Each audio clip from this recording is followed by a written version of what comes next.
The entire executive floor was decorated with blue and silver balloons. Our company colors, right?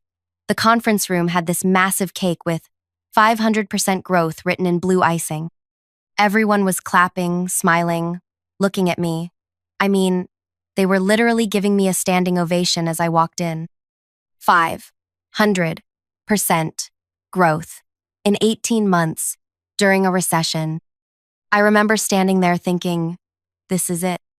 This is the moment when all those midnight strategy sessions and canceled vacations finally mean something. My boss, Luther, our CEO, puts his arm around me, squeezes my shoulder. He's beaming, this proud father smile I'd been chasing for 3 years. Absolutely outstanding work, he says. Let's hear it again for the growth our marketing department has achieved. More applause. Someone whistles. My entire team is looking at me with this mixture of respect and, I don't know, validation, like they'd backed the right horse. Luther raises his hand for quiet. Today marks a turning point for our company. He's using his announcement voice now, the one that usually precedes quarterly bonuses or organizational changes. With this incredible momentum, we need fresh, forward-thinking leadership to take us to the next level. I'm nodding along, thinking he's building up to my promotion, the VP position they'd dangled in front of me for 18 months.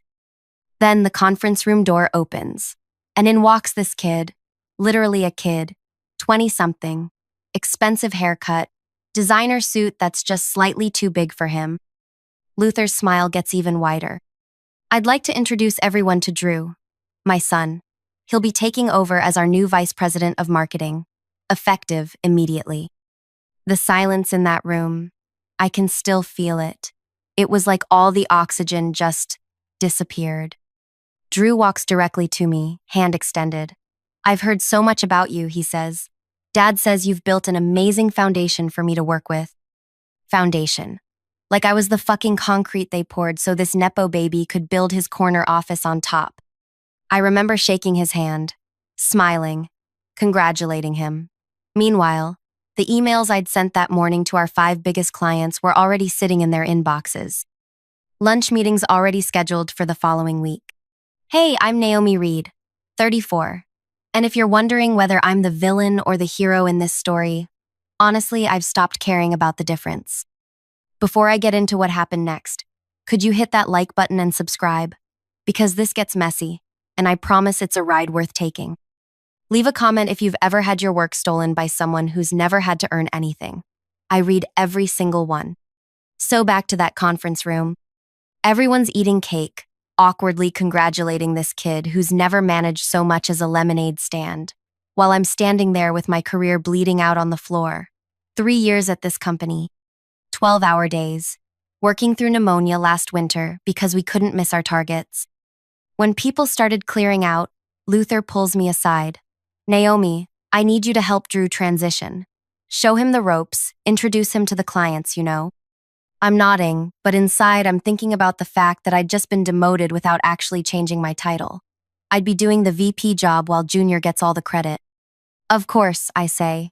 Happy to help Drew succeed. Luther squeezes my shoulder again. You're a team player, Naomi. That's what I've always appreciated about you. Team player. The corporate euphemism for a woman who doesn't complain when we screw her over. I go back to my office, close the door, and just sit there. Not crying, not screaming, just eerily calm, because something inside me had finally snapped clean off. You know that feeling when disappointment is so complete that it wraps around and becomes clarity? That's where I was. Crystal clear clarity. My phone buzzes. It's a text from my friend Layla in accounting. WTF just happened? Call me ASAP. I don't call her. Instead, I open my laptop and pull up the dossier I'd been compiling for 6 months. See, I wasn't stupid. I'd seen the writing on the wall when Luther started bringing Drew to quarterly meetings. When he'd interrupt my presentations with fresh perspectives from his son who'd never worked a day in this industry.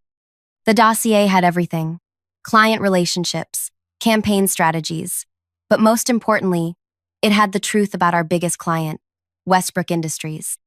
They represented 40% of our revenue, and Luther had been falsifying performance metrics to keep them on board. I'd discovered it by accident 3 months earlier, And instead of reporting it, I documented everything. Insurance policy, I'd told myself. Drew knocks on my office door at 4:30 that afternoon. Hey, got a minute? Dad thought we should start the transition today. He sits across from me, one leg crossed over the other, examining his manicured fingernails. So, what should I know first? I smile. Warm, professional. Well, let's start with our client roster. Why don't we go through them one by one? For the next hour, I give him exactly what he's expecting. Surface-level overviews. Nothing he couldn't get from reading our quarterly reports. He takes a few notes, mostly nods, and checks his phone at least 12 times. Great, this is super helpful, he finally says, standing.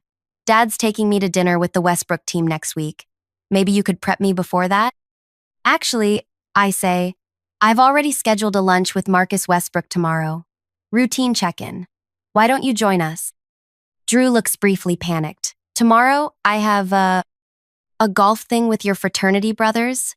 I finish for him. No problem. I'll reschedule for next week so you can join. Relief washes over his face. That would be great, thanks. After he leaves, I send a text to Marcus Westbrook. Looking forward to our lunch tomorrow. I have some important information to discuss. That night I didn't sleep. I sat on my balcony, 15 floors up, watching the city lights and thinking about loyalty, about value, about what happens when you pour everything into a company that sees you as disposable. My sister calls around midnight. Mom said you sounded weird on the phone. Everything okay? I tell her about the promotion, about Drew, about standing there eating cake that was celebrating my accomplishment while simultaneously marking my irrelevance. Quit, she says immediately.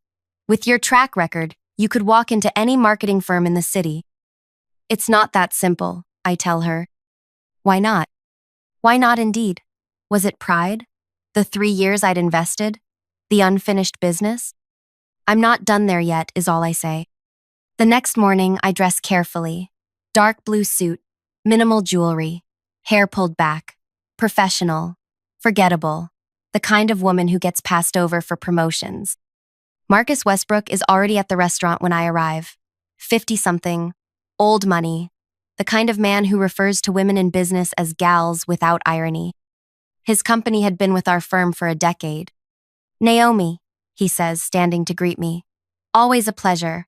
Luther tells me you've been doing exceptional work. I smile. That's actually what I wanted to discuss. For the next 20 minutes, I walk him through his company's actual performance metrics versus what we'd been reporting. I show him documentation, email trails. The discrepancies are significant enough that if Westbrook had been making decisions based on our falsified data, it could constitute fraud. Marcus's face gets progressively redder. Are you telling me Luther has been lying to me for 3 years? Not 3 years, I correct him. The falsification began 18 months ago, when I took over the department and started implementing changes that would actually generate real growth. Why are you showing me this? He demands. You realize this could terminate our contract. I take a sip of water. Calm, measured. I'm starting my own firm. Smaller, more focused. With complete transparency. I'd like Westbrook to be my first client. He stares at me. You're blackmailing me? I'm offering you a choice. Stay with a company that's been deceiving you, or move to one founded on honesty. I'm not asking for an answer today. Think about it. I slide my new business card across the table. It's simple, elegant, Reed Strategy Group in silver lettering. I'd had them printed 2 months ago. One more thing, I add. I've accepted a lunch invitation with Luther and his son next week. I haven't mentioned any of this to them. What exactly are you playing at? Marcus asks, pocketing my card. I'm not playing, I reply. That's the difference between me and Luther.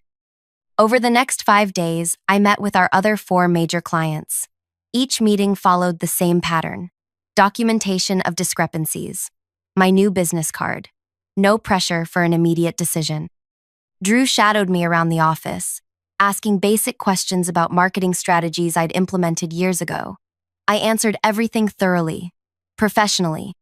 I introduced him to the team, explained workflows, walked him through our analytics platforms. You're being really cool about all this, he says on Friday afternoon. Dad thought you might be difficult. Why would I be difficult? It's just business, right? He nods, relieved.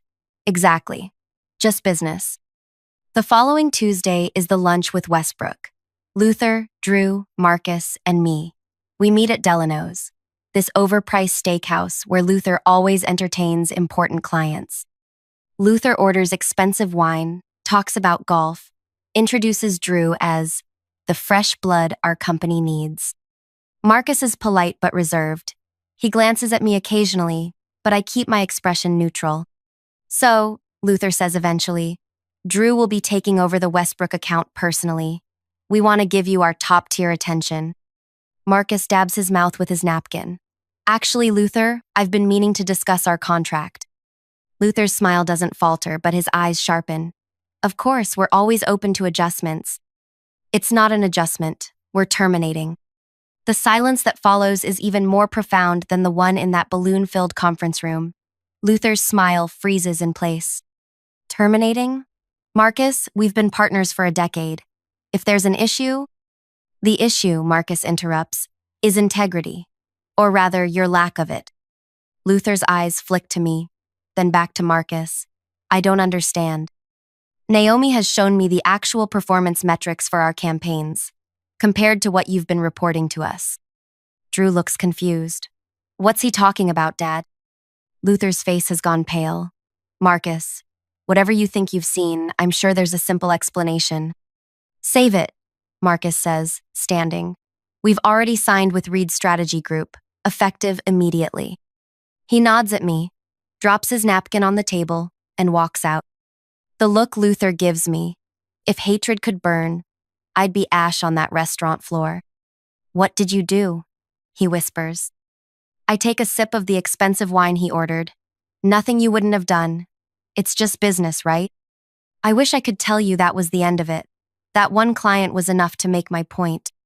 But revenge is like those fancy multi-course meals. Once you've had a taste, you want to experience the full menu. Before Luther could even process what happened with Westbrook, the other 4 clients called, all terminating, all signing with Reed Strategy Group. So here's where I need you to decide if you're with me for the rest of this story, because it gets darker. If you're still here, hit that like button and subscribe. Drop a comment telling me if you think I went too far or not far enough. So, after that lunch where Westbrook publicly fired Luther's firm, the restaurant staff practically had to peel him off the ceiling. His face went through this fascinating color transformation, white to red to this disturbing shade of purple I'd never seen on a human being before. You ungrateful bitch, he hissed across the table. After everything I've done for you. Drew just sat there, mouth slightly open, looking between us like he was watching a tennis match he never bought tickets for. I placed my napkin on the table and stood up. Thank you for the opportunity, Luther. And Drew, I turned to him with my most professional smile. Best of luck with your new position. I'm sure you'll grow into it. As I walked out, I could hear Luther already on his phone, voice tight with panic, probably calling his lawyers. But here's the beautiful thing about documentation. I had copies of everything. Every falsified report. Every email where Luther directed me to adjust numbers. Every single receipt. By the time I reached my car, my phone was blowing up. First Layla from accounting, what did you do? Then my team members, one after another. Then the COO. I turned my phone off and drove straight to my new office space, a modest suite I'd leased 2 weeks earlier. The next morning, the company's stock had dropped 12%. Losing 5 major clients representing over 70% of your revenue will do that. Luther called me 17 times. I let every call go to voicemail. On the 18th call, I picked up. You have exactly 30 seconds, I said. Name your price, he growled. Whatever you want. Come back, bring the clients, and I'll make you executive vice president. I actually laughed. That's your offer? A better title at a company that's currently in free fall? What do you want, Naomi? Money? Take it. A board seat? It's yours. I wanted recognition for my work, I told him. I wanted what I earned. But you couldn't stand the idea that a woman built something valuable in your company, could you? So you handed it to your son who couldn't tell a marketing strategy from a grocery list. This isn't about Drew. It's exactly about Drew and your ego, and the fact that you think loyalty only flows upward. I'll sue you for client theft, he threatened, for corporate espionage. Go ahead, I said calmly, and I'll submit all my evidence of fraud to the SEC. See who comes out worse. After a long silence, he asked, Is that what this is? Blackmail? No, Luther. This is consequences. I hung up and blocked his number. Over the next month, my new company grew faster than I'd anticipated. Not just with the 5 clients I'd taken, but with 3 more who'd heard through industry channels about what happened. Turns out, Luther had been playing the same games with multiple clients. My former team members started reaching out one by one. First Amara, my brilliant analytics manager, then Kai, our creative director. Within 6 weeks, I'd hired 7 people from my old department. They brought with them their expertise, their client relationships, and most importantly, their loyalty. The messages from Luther came through other channels now. Mutual connections, industry events, always the same theme. He was willing to settle, to make peace. I ignored them all. Then one evening, after everyone had left the office, there was a knock on my door. It was Drew. He looked different, thinner. The expensive suit now properly tailored but somehow less shiny. The swagger replaced with something approaching humility. Can we talk? He asked. I gestured to the chair across from my desk. 5 minutes. He sat down, rubbing his palms on his knees. The company's filing for Chapter 11 next week. I nodded. This wasn't news to me. I still had friends in their finance department. Dad's being investigated by the SEC, he continued, and 3 other clients have filed lawsuits. That sounds like a Luther problem, I said. Drew looked up, meeting my eyes directly for perhaps the first time. I didn't know. About the falsified reports.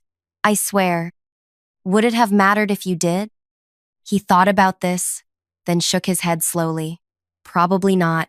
Not then. At least he was honest. I'm not here to ask for your help, he said, or forgiveness. I wanted you to know that I see it now. What he did to you. What I was part of. I studied him for a moment. Why are you really here, Drew? He reached into his jacket and pulled out a flash drive. This has everything. Dad's offshore accounts, the shell companies, the client lists he's been hiding from the board. He's been siphoning money for years. I didn't reach for it. Why give this to me? Because you're the only one who wasn't afraid to stand up to him. His voice cracked slightly. And because I've spent my entire life watching him crush people who got in his way, including my mom. This was new information. Luther's ex-wife had vanished from the company narrative years ago. He drove her to a breakdown, Drew continued, then used it to get full custody of me and control of her shares in the company. He's not a good person. And I don't want to be him anymore. I finally took the flash drive. What do you expect me to do with this? Whatever you think is right. He stood up. That's all I wanted to say. After he left, I sat there turning the flash drive over in my hands. I should have felt triumph, vindication. Instead, I felt tired. The kind of bone-deep exhaustion that comes after months of channeling rage into action. I plugged in the flash drive. Drew hadn't exaggerated. Luther had been stealing from his own company for over a decade. Millions siphoned through elaborate financial schemes. Client contracts with hidden clauses. Evidence of tax fraud that would make an IRS agent salivate. What happened next is where people usually divide on whether I'm the villain or the hero in this story. I didn't go to the SEC. I didn't call the police. Instead, I called Elliot Westmore, the business reporter who'd been covering Luther's company's decline. I have a story for you, I said, but I need certain assurances. The next morning, his exposé hit. It detailed every aspect of Luther's fraud except the parts involving his son. The article mentioned an anonymous insider who provided documentation. By noon, Luther's company had halted trading. By evening, he was being led out of his office building by federal agents, cameras flashing in his face. I watched it all unfold on the news, sitting in my living room with a glass of wine. No cheering, no celebration, just closure. 3 days later, Drew showed up at my office again. Thank you, he said simply. For leaving me out of it. I nodded. What will you do now? He shrugged. Start over, somewhere new. Maybe actually learn the business from the ground up. Good luck with that. He turned to leave, then paused. He always said you were the smartest person in the company. Even before everything. He was afraid of you, I think. He should have been afraid of underestimating me, I replied. After Drew left, Amara came into my office. Was that who I think it was? Yes. And? I looked out my window at the city skyline. And nothing. It's over. But it wasn't quite over. The industry fallout continued for months. Luther's trial became a cautionary tale in business ethics courses. His company was acquired for pennies on the dollar by a competitor. Former employees scattered to various firms, many landing at mine. 6 months after I started Reed's strategy group, we moved to a larger office. A year later, we were handling accounts twice the size of my former clients. I hired 30 people, then 50. On the second anniversary of that balloon-filled conference room humiliation, I received a letter. No return address. Inside was a news clipping about Luther's sentencing 15 years for fraud, embezzlement, and tax evasion. Scrawled at the bottom in handwriting I didn't recognize. The house of cards always falls eventually. I never found out if it was from Drew or someone else. It didn't matter. Last month, Reed Strategy Group was acquired by one of the largest marketing conglomerates in the country. The terms included full autonomy for me and my team, and a board seat for yours truly. The press release cited our unprecedented growth and industry-leading client retention. The irony isn't lost on me. I built something from the ashes of betrayal that ended up more valuable than what was taken from me. So that's my story. Not a clean, neat revenge fantasy where I walked away into the sunset after destroying my enemy. The reality was messier, more complicated. It cost me friendships, sleep, and probably a few years off my life from stress. Was it worth it? I still ask myself that question. Luther lost everything. His company, his freedom, his reputation. His son lost his inheritance and his name. I gained a successful company and industry respect. But the woman who stood in that conference room eating celebration cake while being publicly replaced, she's gone. In her place is someone harder, sharper, less willing to trust. If there's a lesson here, maybe it's this. Sometimes the greatest revenge isn't what you do to others, but what you build from what they tried to take from you. If this story resonated with you, please hit that like button and subscribe. I'd love to know in the comments whether you think I went too far, not far enough, or if you've ever had to rebuild after someone tried to destroy what you created. Your stories matter to me because they remind me that mine isn't unique. We're all fighting battles others can't see. Thank you for listening. This is Naomi Reed, reminding you that the best revenge isn't served cold, it's served successful.